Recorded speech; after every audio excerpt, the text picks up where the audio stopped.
नमस्कार, मैं हूं पंकज कुमार और आज मैं पहुंचा हूं उत्तरी बेगूसराय में और अभी मैं वर्तमान समय में मैं केले के खेत में मौजूद हूं। इस इलाके से अगर आप गुजरिए, जिसको SH55 कहते हैं, स्टेट हाईवेज 55, तो दोनों तरफ आपको दो ही मुख्य फसल दिखाई पड़ेगा, या तो पपीते की खेती होती है या केले की खेती होती है। और वजह साफ है कि यहाँ के किसान उन्नत इसलिए हैं क्योंकि ऐसी खेती करते हैं जिसको हम कैश क्रॉप कहते हैं, जिसके मार्केट के लिए इन्हें ज़्यादा मेहनत करने की ज़रूरत नहीं पड़ती है। वैसे ये कहा ज़रूर जाता है कि पपीते की खेती से ज़्यादा प्रॉफिट हो सकता है, लेकिन उसमें रिस्क भी ज़्यादा है।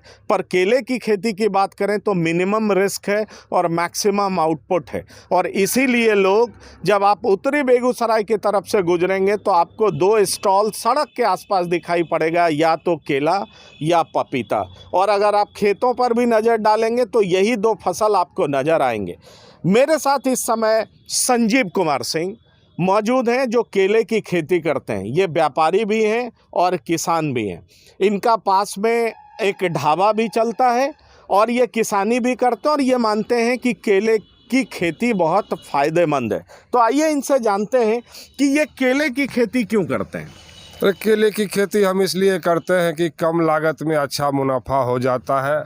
परंपरागत खेती से ये अलग हट के हम लोग करते हैं तो अच्छा ही प्रॉफिट आ जाता है। गेहूं, मकई, गन्ना से तो ये बहुत अच्छा हो जाता है, इसलिए हम लोग केले की और पपीते की खेती करते हैं। पहले आप लोग गन्ना की खेती यहाँ पर बहुत करते थे, जैसा आप बता रहे हैं। अब लोग स्विच ओवर पपीता और केले पे क्यों कर गए?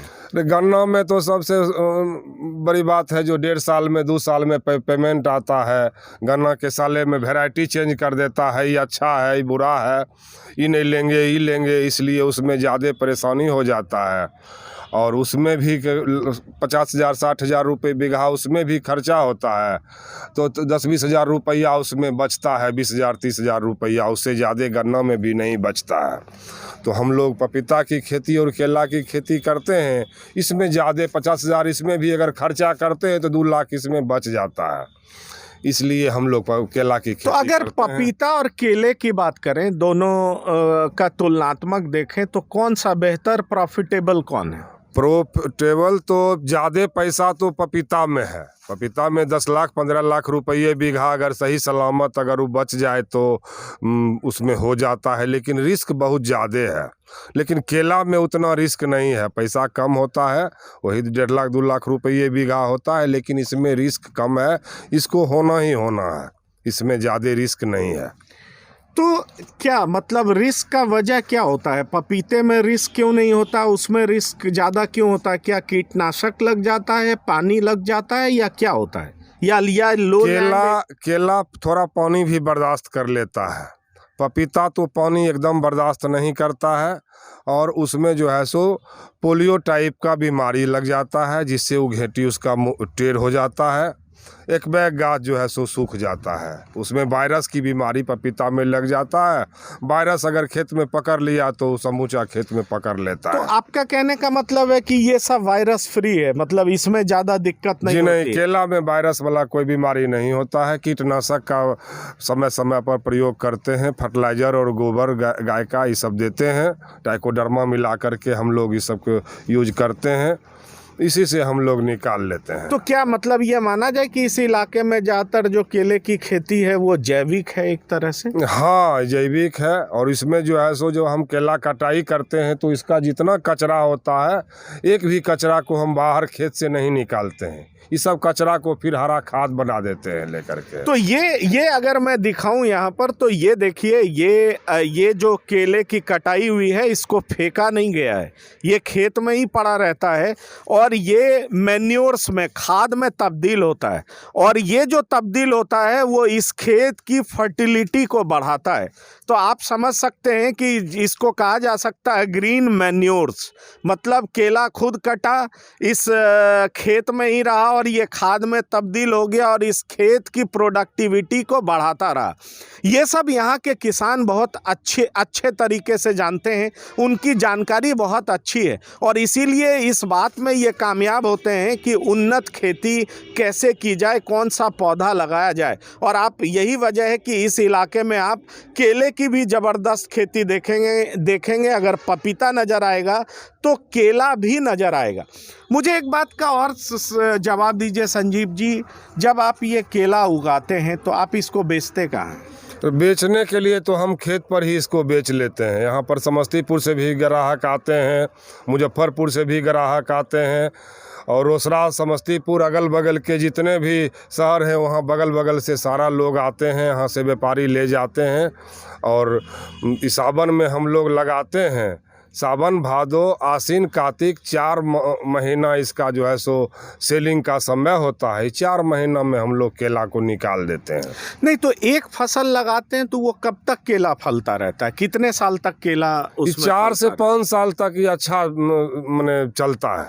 तो मतलब एक बार लगाए तो 5 साल के लिए, एक बार लगाए तो 5 साल तक के लिए फ्री हो गए। उसमें कमाई गुराई करते रहे, उसको साले में माने इसको कमाई गुराई करते रहेंगे, उसके बाद इसको 5 साल तक हम लोग काटते हैं। तो क्या ये माना जाए कि यहाँ पे कुछ उस तरह का सॉइल है, मिट्टी है और क्लाइमेट है, इसलिए ज़्यादा केला होता है, या कुछ और बात? वैसा कहीं कोई बात नहीं है, किसी भी मिट्टी में हो सकता है।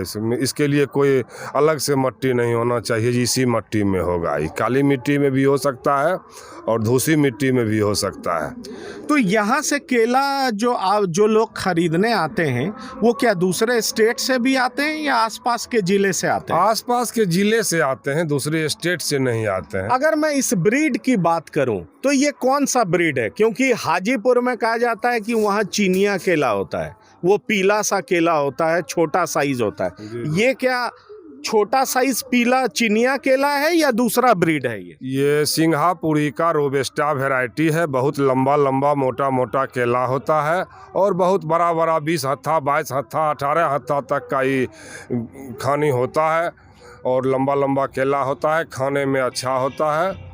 इसलिए यहाँ के लोग जो है सो इसी केला को चूजते हैं, इसलिए हम लोग यही खेती करते हैं। तो ये वजह है क्या कि यहाँ चिनिया केला नहीं हो सकता, इसलिए ये आपने रोबस्टा ब्रीड जो बताया सिंगापुरी, इसलिए ये लगाया जाता है, ऐसी कोई वजह है? जी नहीं, ऐसी कोई वजह नहीं है। यहाँ चिनिया भी लगाएंगे तो चिनिया भी होगा, लेकिन चिनिया में इतना पैसा नहीं होगा जितना पैसा इस सिंगापुरी में है, इतना पैसा चिनिया में नहीं होगा।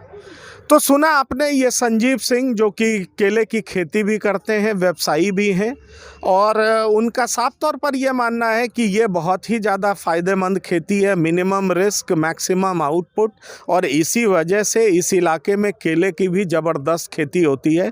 ये बात और है कि बिहार का हाजीपुर चिनिया केला के लिए फेमस है, जिसका साइज छोटा होता है, लेकिन वहाँ पर लोग उसको ख़रीदने जाते हैं, उसका टेस्ट अलग होता है। पर इन इलाकों की बात करें तो यहाँ पर सिंगापुरी केले की खपत ज़्यादा है, बिक्री ज़्यादा है, मार्केट ज़्यादा है, लोग ख़रीदने यहाँ पर आते हैं।